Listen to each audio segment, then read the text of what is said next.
Buenas noches, iglesia, por doquiera ustedes están. Una vez más, gracias por acompañarnos. Hoy, viernes 13 de agosto, volando el mes de agosto. Si eso significa que conforme nos acerquemos al final del año, también nos acerquemos al alivio de la pandemia, pues que huele mucho más rápido. Pero de todos modos, nuestra confianza y nuestra fe depositada en nuestro Señor. Vamos a orar pidiendo la guía de su Espíritu mientras estudiamos la palabra. Si usted nos está escuchando a través de YouTube en diferido o a través de Radio Progreso o cualquiera otra de las redes o qué sé yo, cómo se llaman, medios de comunicación, pues recordarles o contarles, esto es un club de lectura. No es un estudio sistemático, es una vista panorámica en el cual de forma muy por arriba intentamos conocer sobre la palabra. Leemos la Biblia, en el año 2021 leyendo el Antiguo Testamento en su totalidad, porque en el 20 leímos el Nuevo. Así que vamos a estar muy gozosos al final de este año en contar, en declarar. Leímos la Biblia completa. Pero por hoy, más nos vale obedecerla, aunque sea en uno de sus capítulos, que leerla toda. Así que oramos. Gracias, Dios, por tu misericordia para con nosotros, por abrazarnos a través de tu providencia. Te rogamos que ahora que hemos detenido los quehaceres cotidianos, tu Espíritu Santo nos abrace, nos guíe, nos inspire y que tu palabra nos haga crecer. El versículo que hemos memorizado esta semana dice que te encontraremos, que te hallaremos, porque te buscaremos de todo nuestro corazón. Y puede sonar un poco cínico que lo digamos por nosotros mismos y no por boca de otros, reconociendo nuestro corazón, pero queremos decirlo públicamente, que te amamos, que aún si nuestro corazón no está totalmente entregado a buscarte, porque parece que a veces los seccionamos y hay departamentos que no los entregamos en su totalidad. Señor, deseamos hacerlo. Guíanos, por favor, instrúyenos, ilumínanos. Y gracias por ser bueno con nosotros en Cristo Jesús. Amén. Estamos en Jeremías, capítulo 41 al capítulo 43. Vamos, Jenny. 1. ¿Por qué Ismael mató a Gedalías? Aplique la respuesta. Debo dar un poco de contexto. En río revuelto, ganancia de pescadores. No es bíblico el dicho, pero el estribillo es cierto. Después de la primera o segunda o tercera incursión militar de Nabucodonosor sobre la ciudad santa, resultaron algunos pescadores gananciosos. Obtuvieron herencia, parcelas, derechos que antes no tuvieron, incluso poder. Algunos legítimamente, como el caso de Gedalías. Otros de forma rastrera, como el caso de Ismael. Pero ya dije, en río revuelto, ganancia de pescadores. ¿Quién era este Gedalías? Era algo así como el administrador, el gobernador, que el capitán del ejército de Babilonia dejó encargado. No lo convirtió en el nuevo rey. Le dijo, usted va a gobernar por nosotros. Va a gobernar a su mismo pueblo. Porque si están leyendo con nosotros Jeremías, recordarán que Nabucodonosor ordenó llevarse a los príncipes, a los artesanos, a los artistas, a la mano de obra calificada, a la gente sabia, a los jóvenes, pero no le prestó atención a la gente en terribles circunstancias, a los pobres, a los que vivían en los alrededores. Creo que los dejó ahí por dos razones. Una, no significaban una amenaza para el imperio. Y dos, Nabucodonosor no estaba interesado en destruir Jerusalén en su totalidad, obviamente por la providencia de nuestro Dios. Así es que estos pobres que se hicieron ricos de la noche a la mañana porque heredaron la tierra, y en este caso Gedalías heredó el gobierno, pues salieron ganadores en medio de tanta mortandad, cautiverio, dolor y tristeza. Parece ser que Gedalías era un hombre, si no piadoso, al menos no terriblemente impío. El problema es que también ganó posición, ventaja, Ismael. ¿Y quién era Ismael? Un conspirador que se pintaba a sí mismo como un nacionalista. Yo odio a Babilonia y a su ejército porque ellos nos desolaron, nos conquistaron, nos han sitiado. Yo voy a dar mi vida, mi sangre por mi patria. Estribillos acostumbrados de los revoltosos, paladines de la justicia. Eso era Ismael. Odiaba a Gedalías no solo por celos, no únicamente por el deseo de adoptar la gobernación, sino que lo consideraba traidor, porque para este conspirador, Gedalías se había aliado con Nabucodonosor. Me estoy riendo porque qué ridiculez. Disculpen la ilustración, pero es como si Dios quiera jamás una cosa como esa pase, pero si los Estados Unidos o el ejército de China invadieran Centroamérica, El Salvador, y surge que cualesquiera de los dos gobiernos deciden dejar un gobernador aquí con la gente, con la poca gente que quedó. Y llamemos que ese gobernador, digamos que ese gobernador se llamó Antonio. Digo Antonio porque es el más conocido, Antonio, José, cualquier otro. Pues bien,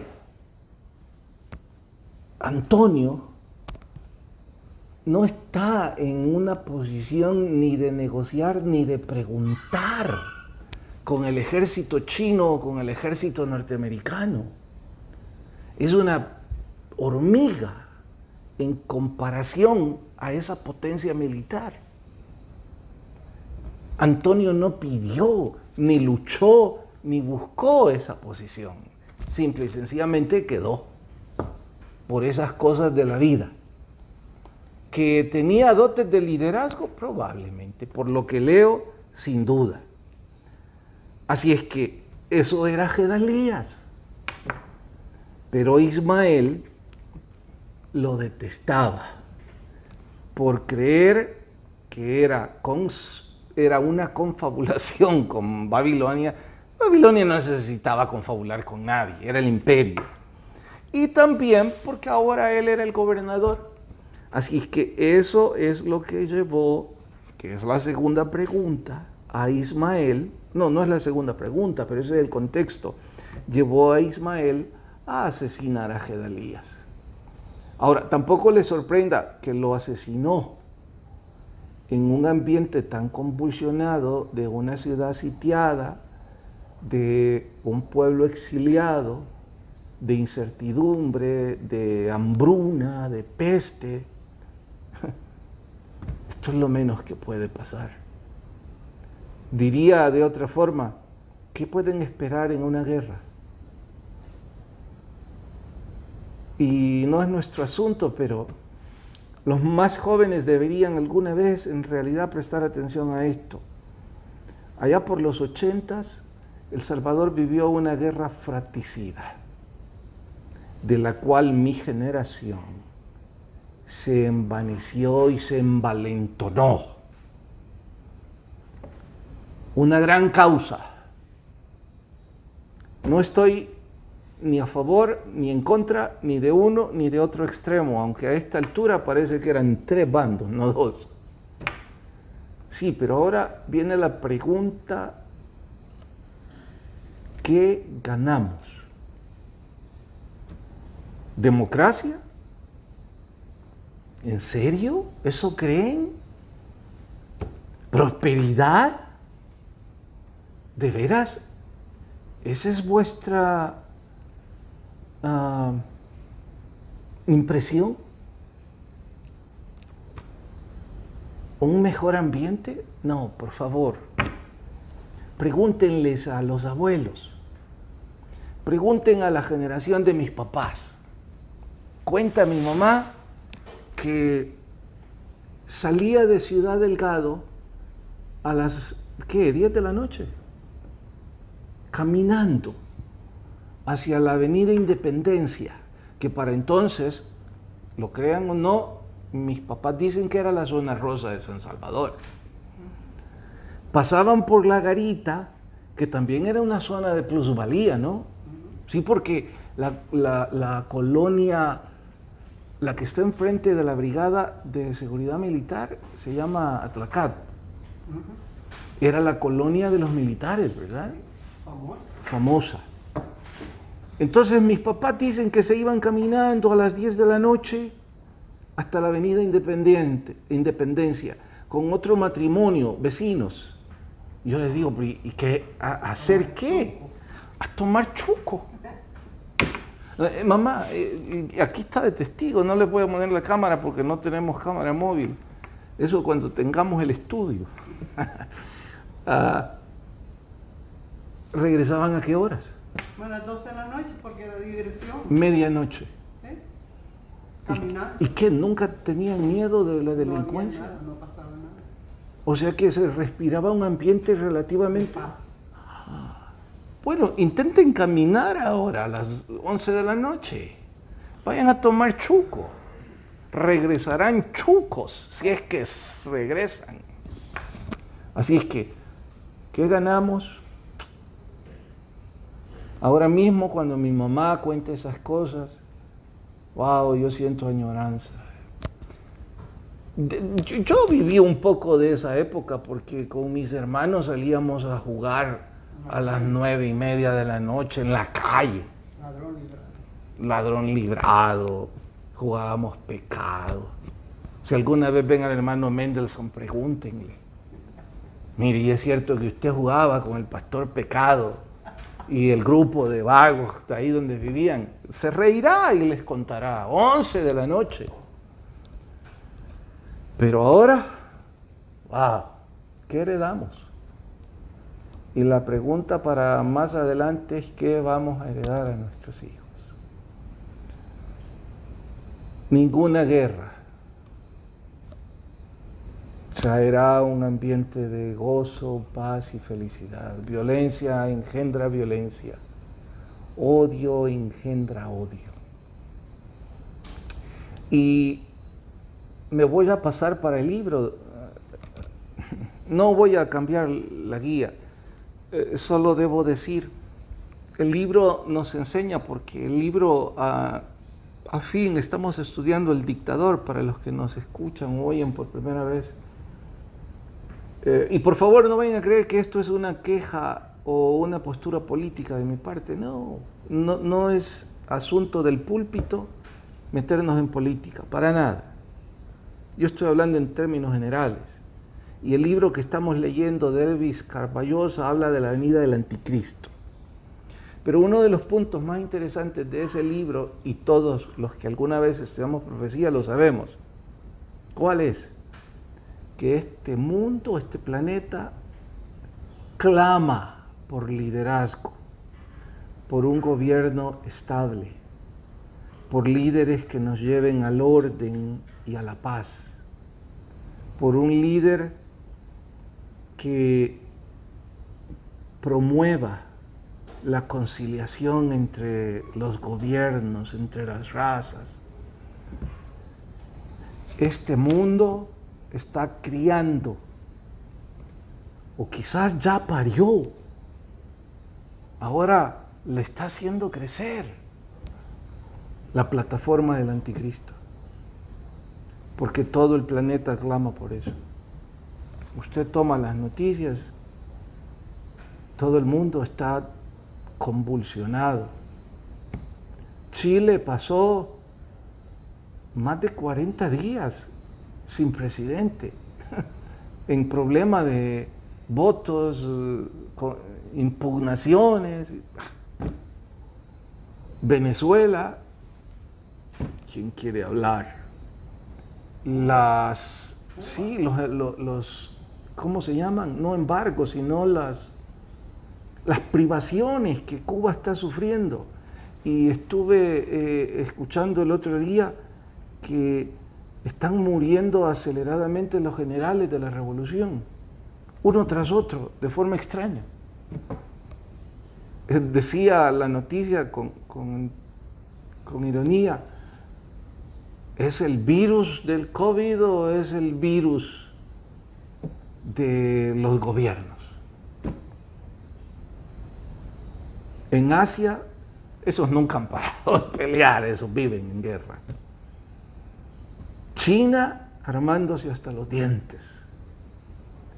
Y Rusia, ese oso adormitado se ha despertado.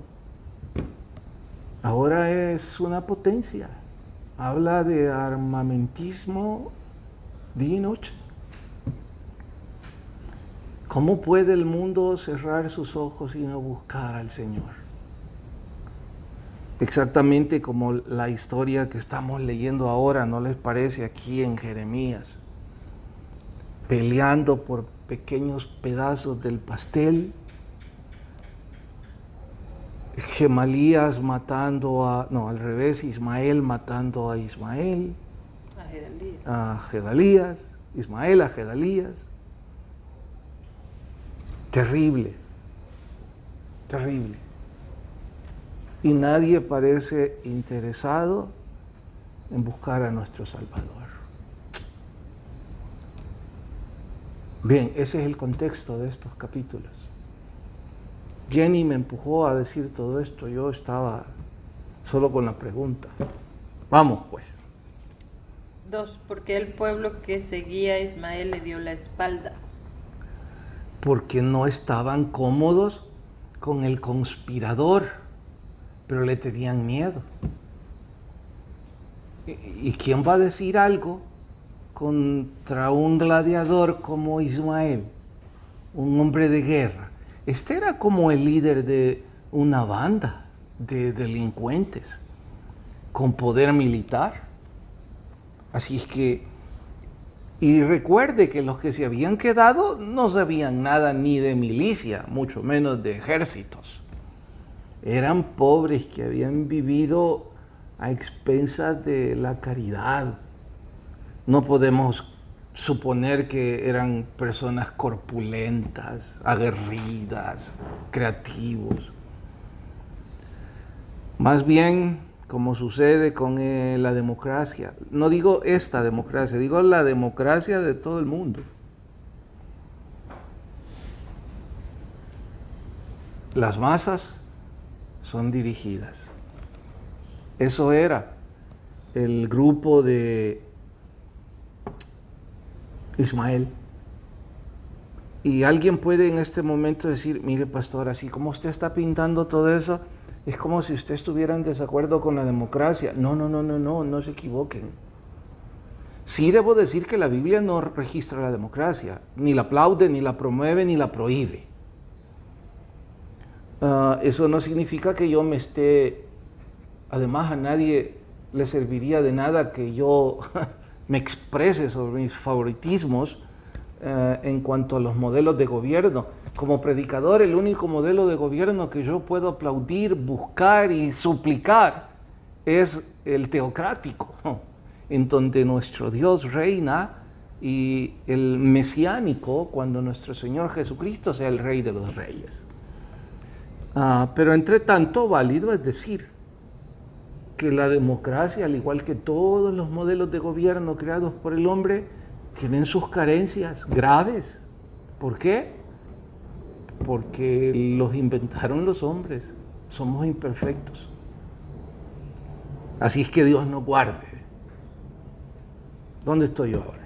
3. ¿Para qué piden dirección a Dios si ya han decidido ir a Egipto? Absurdo, ¿no les parece? Si leyeron esa parte ahora. Pero a mí me llamó la atención la manera en cómo se expresaron, bien religiosos. Que les dijera. Jeremías, para los que no han leído, lo voy a parafrasear. Díganos, vaya y consulte a Dios qué debemos hacer, porque mire, lo que Dios diga a través de usted, nosotros lo vamos a obedecer, sea bueno o sea malo. Eso significa nos guste o no nos guste.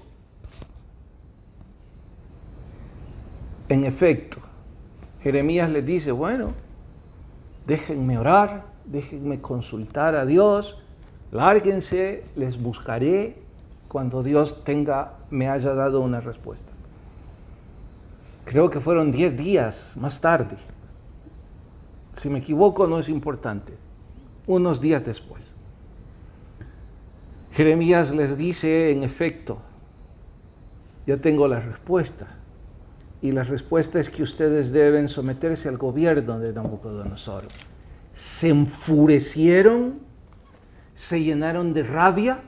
Y usted dice, pastor, de rabia no, eso es para animales. Estos parecían animales. Se llenaron de rabia porque Dios no dijo lo que ellos querían escuchar. Y si usted me pregunta a esta altura, ¿y qué querían escuchar? Creo que querían escuchar esto de Jeremías. Dice Dios que dentro de un mes va a destruir con fuego y azufre a Babilonia. Y que los cautivos volverán y que ustedes gobernarán la ciudad santa. Pero como no dijo Dios lo que ellos querían escuchar, se enfurecieron. Y sabe, esto me hace pensar a una cantidad de personas que van a las iglesias. Tal vez no a otras, pero en la que yo predico creo que hay algunos así. Que van porque quieren escuchar lo que les gustaría escuchar. Y cuando escuchan cosas que no los favorecen, cuando escuchan cosas como que el adulterio es pecado, el no ayudar al prójimo es pecado, el no involucrarse es pecado, involucrarse en servir a otros es pecado, el maltratar a su pareja, el maltratar a sus hijos o sus hijos maltratar a sus padres, cuando escuchan todas esas cosas se hartan. Se quejan de los predicadores y de las iglesias. Dicen cosas como, esa iglesia está llena de hipócritas. Y tienen razón. No está el Espíritu Santo. También dicen ahí no está el Espíritu Santo. En la primera conclusión tienen razón, porque la mayor parte, si no todos los que estamos ahí, tenemos algún tipo de hipocresía, porque somos pecadores, estamos ahí. En lo de que no está el Espíritu Santo, ¿y cómo fue que ellos conocieron a Jesús ahí en la iglesia si no estaba el Espíritu Santo? Más bien llegaron al punto en donde conocieron un chico o una chica que no era la que Dios o el que Dios había puesto en su camino. Se fueron por el camino equivocado, el pecado los enredó, se metieron en adicción, en negocios ilícitos y 30 cosas más, y en lugar de buscar el arrepentimiento delante de Dios, arremeten contra el sistema, o peor, contra el predicador, como si yo les conociese o como si tuviese solvencia o autoridad para meterme en sus vidas. Eso es lo que pasaba con estos. Van a pedir el consejo a Jeremías, pero se enfadan por lo que Dios dice a través de Jeremías. Absurdo, qué sistema religioso más de cabeza. ¿Habrá alguna, Jenny, que debería responder en los 2 minutos que me faltan? Oh, que si Dios se arrepiente, ¿verdad? Porque ya no voy a ir al libro, está más que interesante hoy. También la figura del barro enladrillado. Bueno, en cuanto a Dios se arrepiente, porque ahí dice en Jeremías que Dios se arrepintió, eso llaman los teólogos antropatismo. Uno es antropomorfismo y el otro sería antropopatismo, algo así, que significa sentimientos humanos atribuidos a Dios. Antropomorfismo es formas humanas atribuidas a Dios. Ocupo antropomorfismo porque es más fácil. Los ojos de Dios, las alas de Dios, las manos de Dios. No sabemos si Dios tiene manos, no sabemos si Dios tiene alas, pero los humanos conocemos a Dios a través de esos antropomorfismos. De igual forma, algunos sentimientos. Dios no puede arrepentirse tal cual nosotros nos arrepentimos porque Él lo sabe todo. No es que se equivocó y por eso se arrepiente. Dios está diciendo que le duele ver a sus hijos sufriendo y que va a parar ese sufrimiento. Y no debería sorprendernos, porque todo papá que alguna vez ha tenido que disciplinar a su hijo sabe de sobra lo que estoy diciendo. Nos termina doliendo a nosotros más que a ellos. Ese es el sentimiento que ahí se registra. Y en cuanto al libro, fin, lo de los ladrillos, o lo de... No, ese es de Jeremías. Es una figura retórica en donde dice que sobre la cerámica van a poner barro. Entonces está diciendo sobre cualquier tontería que ustedes hayan fundado o puesto su confianza, Nabucodonosor las va a llenar de tierra, porque los va a humillar, los va a hollar, y en efecto sucedió tal cual. Busquemos al Señor Jesús todos los días, mantengamos una íntima relación con Él, ore todos los días, congréguese, busque al Señor, arrepintámonos de nuestros pecados. La venida del Señor está a las puertas, entre tanto viene, promovamos la paz, intentemos ser mejores personas, que no vamos a poder sin la gracia y la cobertura del Espíritu Santo. Hay que buscarlo, como el versículo a memorizar. Él promete que si le buscamos con todo nuestro corazón, le vamos a hallar. Busquémosle. Gracias por habernos acompañado. El que tiene oídos, oiga lo que el Espíritu dice a las iglesias. Mañana en Icon y el domingo en cualesquiera de los cultos. Adiós a todos. Feliz fin de semana.